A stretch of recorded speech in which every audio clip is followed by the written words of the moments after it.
This video is sponsored by Clean My Mac X. Whew. All right. Hey, what's going on, everyone? Greg here, and I am not prepared for this video because Apple just ended their October event, had a few surprises like HomePod mini colors and AirPods 3 were at that event. Wasn't expecting that at all. But let's be honest, the real focus of this event was the new 14 and 16-inch M1 Pro and M1 Max MacBook Pro. Now, normally around this time, I would do a buyer's guide video, but as I will get into this video, this is really complex in the ordering process of what Apple has done here with these new Macs. So much more complex than I thought it would be, and dare I say, even more complex than when you had to order an Intel Mac. So that video is going to be delayed, but I did want to get something up just talking about these next generation MacBook Pros, and these blew my mind. Like, expectations going into this event for the next generation MacBook Pros was already high, and just like when Apple announced the first M1 MacBooks and Mac Mini, this completely took me by surprise. And what do you want to call them? M1 Pro, M1 Max? The 14 and 16-inch MacBook Pros are amazing, and I think they're going to change the entire laptop industry. So let me go a little bit in the opposite order. Apple actually talked about their chips first. That's how confident they were in it. They didn't even show off the MacBook Pro. They just talked about their chips. But I actually want to talk about the MacBook Pro first. So we are seeing the first significant redesign to the MacBook Pro since 2016. And we are now getting thicker MacBook Pros and heavier too. So the 14-inch is now going to weigh 3.5 pounds, where the old 13-inch weighed 3 pounds. And the 16-inch is actually going to weigh 4.5 pounds, I believe. And I believe the last one weighed like 4.2 or 4 pounds. These MacBooks also have way more ports in them now. So now you're getting back the MagSafe charging port, which a lot of people are very happy about. You're getting back an SD card slot and an HDMI port, and also an improved headphone jack. And then they're also going to have 3 Thunderbolt USB 4 ports. So Apple took away most of those ports on the 2016 model. Apple is now restoring a couple of those ports on this 2021 model. And this looks like a great port selection. I think a lot of people are really going to be happy with this. I know some people are still going to be upset there's no USB-A or ports like that, but I think this is a really good middle ground, a really good compromise of the amount of ports we have. And I'm just so excited to have an SD card slot back in the MacBook Pro. Another thing that Apple kind of corrected here with this design is they got rid of the touch bar. So no more touch bar on these 14 and 16-inch MacBook Pros. The only Apple product that has a touch bar now, strangely enough, is the M1 MacBook Pro. So if you're like a huge fan of the touch bar and you don't need all the performance for these, next generation Apple Silicon Macs, I guess you can go and get a 13-inch M1 MacBook Pro because it's the last one. But again, this is something I think a lot of users are going to be happy with, because even if you like the touch bar, you weren't necessarily crazy about it, and a lot of people had very strong feelings against it. So they corrected that. This is like the apology MacBook Pro. But let's get to more of the design aspects, because Apple really expanded the display on this more than I thought they would. So the display truly goes edge to edge on both the 14 and 16-inch MacBook Pro, to the point where to include a camera, Apple had to add a notch onto the MacBook Pro. This was a very last-minute leak regarding these devices, and yes, it's true. There is a notch on the MacBook Pro. Now, I know a lot of people are scared about this because they're like, oh my God, I don't want the notch to cut into my content. But it looks like Apple is actually hiding the notch in software if you go full screen into applications. And then when you're just using your Mac with windowed and desktop modes, you will actually see the full display and then the notch. So I don't think you have to worry about the notch cutting into your content. I think this is a really nice looking design, by the way. Like, this is the design I would go for if I was including a true edge-to-edge display. I would rather have the notch there than just a big useless top bezel, and then you can hide that in software when you need to, because let's be honest, there are some Mac apps where they would put controls up there on a full screen application, and like if you're like using Final Cut or Logic, you don't want that notch to actually cut into your content and make it unusable. So I think Apple has a really nice solution for the notch here. Now, one of the cool things with this notch, or I don't know, I guess because the MacBook Pro is just thicker, probably has nothing to do with the notch, honestly, is that we are getting, for the first time in a MacBook Pro, a 1080p webcam. So people have been complaining, rightfully so, about the quality of cameras inside of the MacBook Pros. Obviously, these past couple of years, we've been doing a lot more stuff online, doing Zoom calls. Everything's like video conferencing now. So 1080p webcam in these MacBook Pros, if they're anything like the M1 iMac's 1080p webcam, these are going to be really good webcams. So very happy to see that as well. The biggest thing, though, is the display technology. So if you've been watching my rumor and leak videos regarding the 14 and 16-inch MacBook Pro, you know I've been talking about mini LED displays a lot. And one of the things I've been saying about them is that this, for the first time, is not only going to enable the MacBook Pros to allow you to watch HDR content, but more importantly, for video editors like myself and more talented people out there, edit HDR footage natively on this display. And that's exactly what we got. And it looks like it's the same exact excellent display that's already in the 12.9-inch iPad Pro. So we're looking at 1000 nits of full screen brightness and up to 1600 nits of brightness when watching and editing HDR content. And on top of that, it's exactly like the iPad Pro display. Another last minute change was that this is a ProMotion display. So it can go all the way up to 120 hertz. And just like we talk about with the iPad Pro and the new iPhone 13 Pro, it can lower the refresh rate as well. So say you're watching video, Apple can then lower that refresh rate to 24 hertz for 24 frames per second or 30 hertz for 30 frames per second. So not only are you getting native playback on video, which again is something I think video editors will appreciate, but that's also going to lead to battery life saving. So these displays are super efficient, especially when you're watching video, and that's actually why you see a huge discrepancy in battery life when you're looking at the video battery life rating. And then besides the efficiency, again, 120 hertz means a much smoother display. So this will be the first time we've ever got a fast refresh rate display on a MacBook. So I can't wait to see what that actually looks like in person, and I think it's gonna be a big hit because I like the faster refresh rates on the bigger displays like the iPad Pro, and I think it's gonna look excellent on these 14 and 16-inch displays. And the display sizes are a little bit bigger than we were expecting too. So the 14-inch is actually a 14.2-inch display,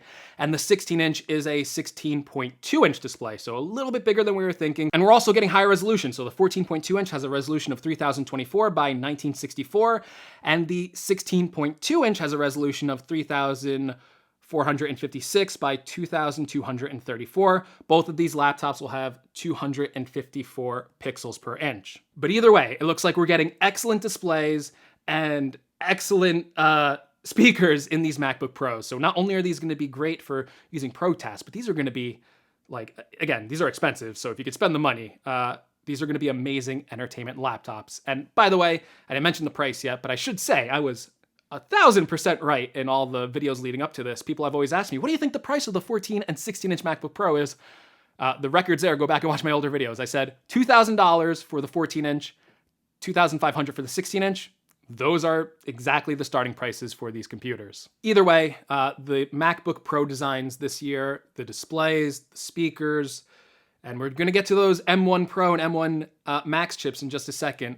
This looks like the laptop of, quite frankly, my dreams and probably your dreams. And one of the things I love about these two laptops, at least looking at it now, is that you can order them in the same exact configuration. So you no longer have to choose between size and power. You don't have to sacrifice, power for portability, because you can order the same M1 Pro and M1 Max chip on the 14-inch MacBook Pro. The same exact one is on the 16-inch MacBook Pro. So you just have to choose which size you prefer. But no matter what Mac you're buying, the first thing you should do when you upgrade is, after you're done transferring all your data from your old Mac, is to install Clean My Mac X. Clean My Mac X is an amazing tool that is fully optimized for Apple Silicon, including this latest chip. So it has incredible fast and responsive performance and features a rich design that is custom designed to not only look great on your Mac, but also easy to use as well. And that's one of my favorite things about Clean My Mac X, is just how simple it is to use, because there's there's a lot of old cruft that can get transferred along to new computers and things like hidden system files that are hard to delete without a tool like Clean My Mac X. So the last thing you want to do is when you unbox your brand new Mac is boot it up and then see the storage being taken up by big needless files or old system junk that your computer isn't even utilizing. And one of the things I do when I get a new Mac is run a smart scan, which is a way to quickly scan your Mac for large files, system junk, old apps, and even malware. So when you're using your new Mac, you have the most storage space possible and can ensure a fast and safe experience. And don't take my word for it, because you can try Clean My Mac X for yourself for free by using the link in the description below. So make sure you check out the link in the description below. And thank you so much to Clean My Mac X for sponsoring this video. All right, now let's talk about these chips a little bit. Now, again, I'm probably gonna release a video, a buyer's guide, where I go over more detail, hopefully, about which chips you should choose. But right now, I just kind of want to talk about the M1 Pro and the M1 Max chip. So there's technically two different chips that are shipping inside of these MacBook Pros now. And the first thing you have to know is that the M1 Pro chip maxes out at a 16-core GPU and a 10-core CPU, and then that M1 Pro chip is configurable up to 32 gigabytes of unified memory. Now, the M1 Max chip takes that even farther. So the M1 Max chip can be configured all the way up to a 32-core GPU design, and that's also going to come with that 10-core CPU. And then another important distinction about this M1 Max chip is that you can configure this all the way up to 64 gigabytes of unified memory, and that just sounds like a beast, right? You're getting a 10-core, M1 CPU, which, again, we know the M1 is really performant, a 32-core GPU, which, Apple only gave charts and stuff, but based on Apple's charts and based on what they're saying with performance per watt on these GPUs and where they are against the old MacBook Pro GPUs and against competitors' GPUs, these sound like industry game-changing GPUs in terms of performance per watt in the GPU market. These sound really powerful, and it sounds like you're not going to have to sacrifice too much of your battery life to run these intensive GPUs, where if you know anything about dedicated GPUs on other laptops, they require a lot of power, they make a lot of heat, and they suck up battery life. So again, no one has these MacBook Pros, we still have to test them, but based on Apple's claims and based on what they told us with the M1 and how the M1 over-delivered on those promises, I'm excited for the GPUs inside of these M1 Pro and M1 Max chips. Now, the real shocking part of all of this, and I'm still trying to get over it as I'm recording this video, is the amount of CPU configurations that Apple has put into these. So I said there was two chips, right? The M1 Pro and the M1 Max.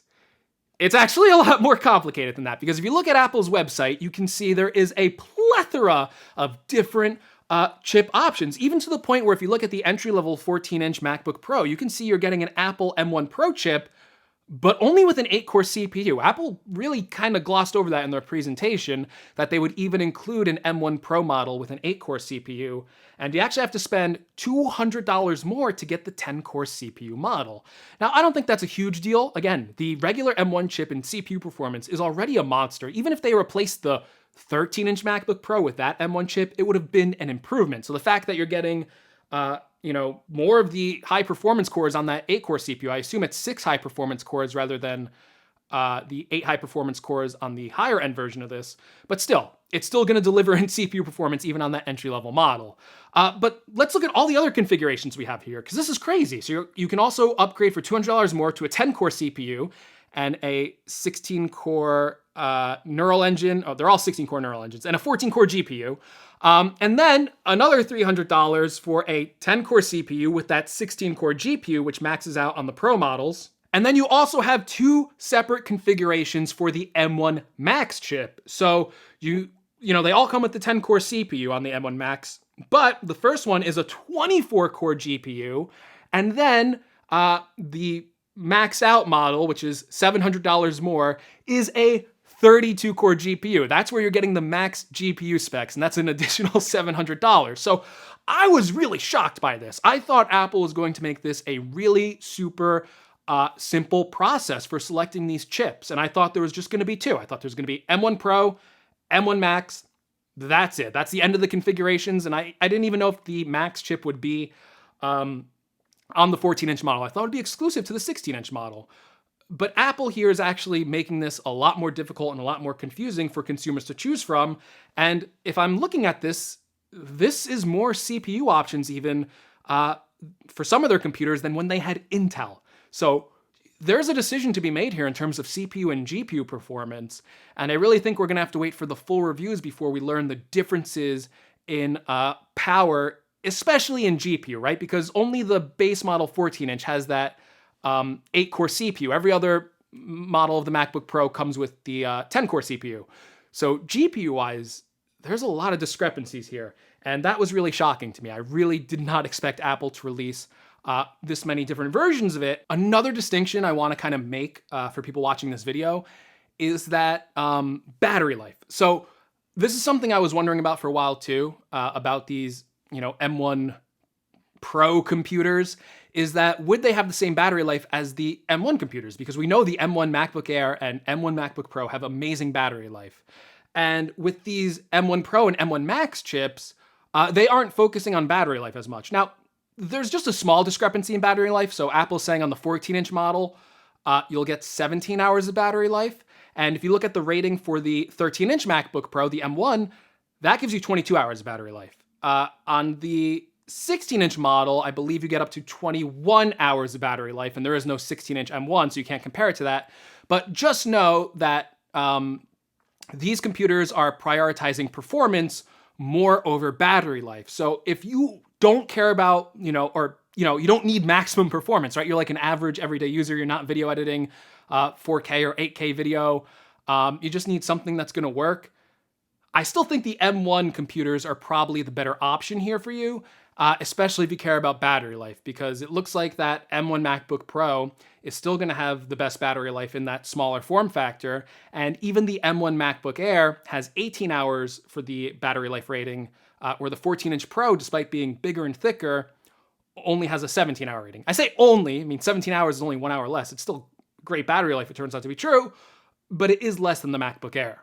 All you have to know, though, about these chips, though, is they sound ridiculously powerful. These are the pro-level chips that we've been waiting for. Apple gave out like a few examples. So in building a project out, the 16-inch model is going to be 2.1 times faster with the 10-core CPU than an 8-core Intel Core i9 16-inch MacBook Pro. So if that's true, twice the performance of a 16-inch MacBook Pro, that's a lot. Another thing we have to look at is the GPU performance. This is where I said Apple needed to prove themselves, and it looks like they are. So if we were looking at 4K render speeds, if we compare the 14-inch MacBook Pro with a 16-core GPU, it is 9.2 times faster, 9.2 times faster than the 13-inch MacBook Pro, which just had integrated graphics. But remember, this 14-inch is blowing that away. That's what it's replacing.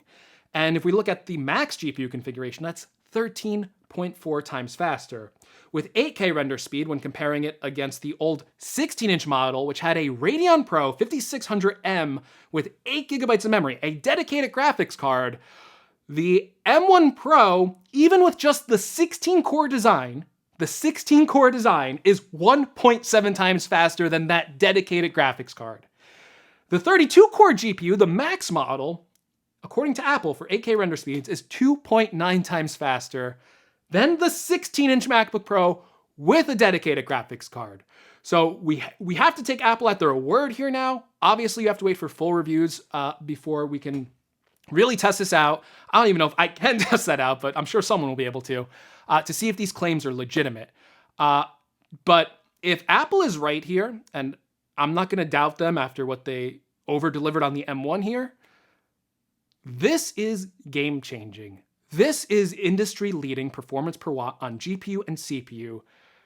And Apple, I believe, just changed the game with these 14 and 16-inch MacBook Pros. I don't know of any other laptop system that can compete in terms of battery life and power and display. Like, everything about these computers is, together, when you put them all together, insane. And I know the $2,000 starting price is probably a little bit higher than you want it on the 14-inch model. But right now, just looking at the specs, it seems like these are worth it. This seems like the MacBook Pros we have been waiting for ever since we got the disappointing ones in 2016. I ordered one. I ordered two. So I got a 16-inch model and a 14-inch model on the way to fully review for the channel. But stay tuned for the whole week because this is just a quick video. Didn't write any script. This was just off the top of my head. So I want to do a more detailed video telling you which MacBook Pro you should buy, and want to go over a few other things as well. So make sure you subscribe to the channel. So close to 200,000. Maybe by the time I release this video, we're at 200,000. But if you like the video, also give me a like. And then I will see you all in the next video. It's a very exciting week. Hope you guys enjoyed it. Oh, let me know in the comments below if you ordered a MacBook Pro, what size and what configuration as well, because I love hearing what you guys ordered. I want to see where your mind's at with all this stuff. So please let me know in the comments below. See you in the next video. Take care, everyone.